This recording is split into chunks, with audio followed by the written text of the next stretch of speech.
Elastomeric waterproofing, ma'am. Pinakamabenta sa akin, ma'am, actually wala siya dito. Ang bilis mo talaga mag-sales stock. Ano po, ma'am? Elastomeric po is si light gray. Si light gray po ang pinakamabenta po natin po dito. Ano po ang finish nito? Ito po is lotion. Medyo may pagka-shiny po siya. Shiny ng konti po pagka dinoble coat kasi ito.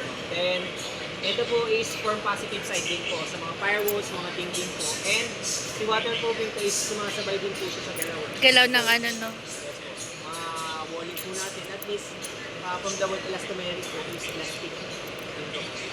Same lang din po sila ni multi-fit. Parang ganun lang. Ano yung masisenaryo mo na bakit kinukuha siya ng isang hotels na yan yung gamitin nila? Bakit? Sa ano pa mo sa Primera, ma'am?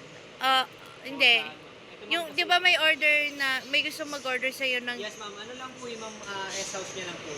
Ares Yes, ma'am. House? Si multi-sim kasi, ma'am. Ito yung sa hotel talaga. Ito talaga is hinanap niya o in-offer mo sa kanya? Ano, may hinahanap siya na place na light green ang tawag. Pero, combo yung pangalan. Kasi ano, ma'am, nag-duty din po kasi ako mag G71. So, naging customer ko na po. So, ako yung nag-offer sa kanya ng light green. Natandaan niya ako dito. Sabi may light green ka dito. Yun, ma'am. Yun na po yung ina-apply niya dito sa may rest house niya sa Bataan. Okay.